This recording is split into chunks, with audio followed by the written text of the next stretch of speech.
Congratulations! You own a bunny. Maybe you chose one, maybe someone gave it to you, or perhaps you may even own one for some time now. Either way, your pet will need a place to call home, and this episode will be all about that.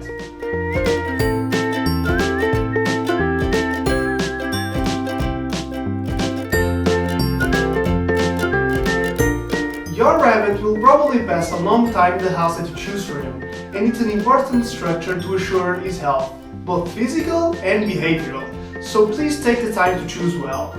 Don't get stuck in the old concept of the bunny cage, with all the wire and the plastic floor. Why not to think about the X-Pen, a two-story condo, or even no cage at all?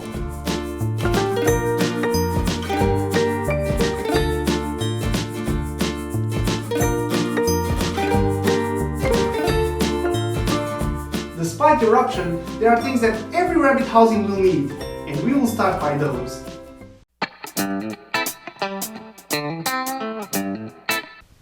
All the places and materials where your rabbit lives should be well ventilated, robust, non-toxic, damp-proof, drought-proof, escape-proof, predator-proof, should provide some shade, appropriate temperature, and separate areas for eating, exercising and toileting are recommended. Please provide a soft floor that provides grip and stay away from wire floors. Indoor housing is recommended. It's not just that there are a lot of predators that can get to him outside, it's also that just the fear of those predators can be stressful enough to kill your rabbit. Outdoors can also be a source of heat stroke, infectious disease and toxics like pesticides and herbicides. This said, with a safe area and supervision, it's just awesome to see them play outside.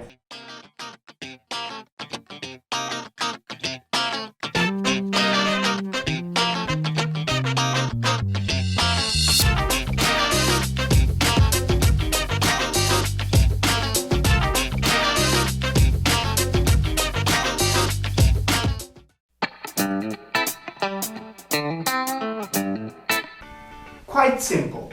The bigger the better. The minimum requirements are not a measure of space, but either a measure of function. Every housing must ensure that a bunny can stand without his ears touching the roof, that he can outstretch in any direction, that it is possible for him to make 3 consecutive hops. If a housing fails at allowing any of this, then a rabbit should not be kept there. Simple. It is a structure or a box made out of a resistant, non-toxic, washable and unsoakable material where your rabbit can rest, hide and feel safe. It's his home. If you have more than one rabbit, and you should, then it needs to be big enough to fit all the rabbits together if they choose to. It should also always be accessible to your hopping friends.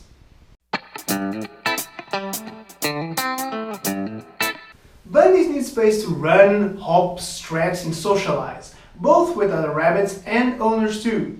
You can choose between letting your pet out of their housing or create a big enough exercise space inside the housing. In either case, a space around 24 square feet is the minimum requirement for 1 or 2 bunnies.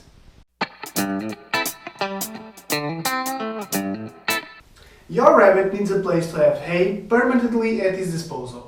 It should be made out of a sheet of metal, easily cleanable and with holes or a screen in the bottom for removal of small particles of feed. You can also add a bowl to place green leaves and a small portion of pellets.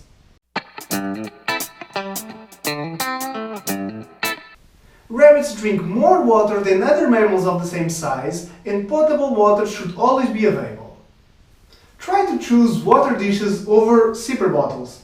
Bunnies prefer the dishes and will drink more water out of it, although you'll need to clean it on a daily basis. It is also advisable to have more than one water source.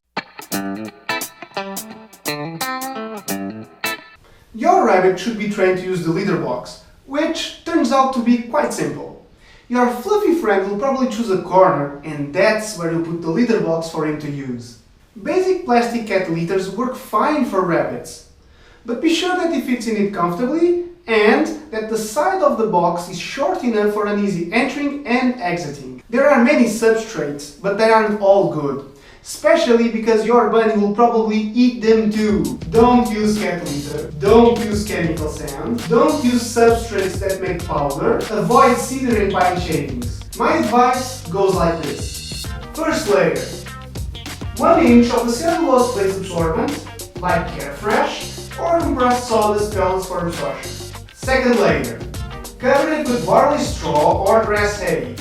Some people use shredded paper, but bunnies tend to overeat it. And third layer. A nice piece of fresh hay for him to nibble. Rabbits have this strange habit of eating in the bathroom. Notice that your big-eared friend will also eat when it drops. Please clean the litter box every day. Let's be clear about this. Your rabbit will chew things. It can be his toys, your furniture, or an electrical cable. It's up to you to prevent him from harming himself and to destroy your stuff. Try to take your electrical cables out of reach. If that's not possible, use wire concealers, plastic tubing, or at least a spiral cable wrap. To protect your wooden furniture, you will have to train him not to chew on that. Many of the problems that vets see every day in rabbits comes from bad housing. The initial setup may take you some time, money and effort, but after you get the hang of it, both you and your rabbit will have a much better bonding and quality of life. Don't miss out on next episode where we'll be talking about feeding your fluffy friend. Thank you for watching. If you like our videos, please don't forget to share and subscribe by clicking this button over here to stay tuned with us. Also, remember that every time that you see our video and the full ads, you are contributing to associations that help treat and save animals daily. Basically, doing this can be the good act of your day. It's that simple, and the animals thank you.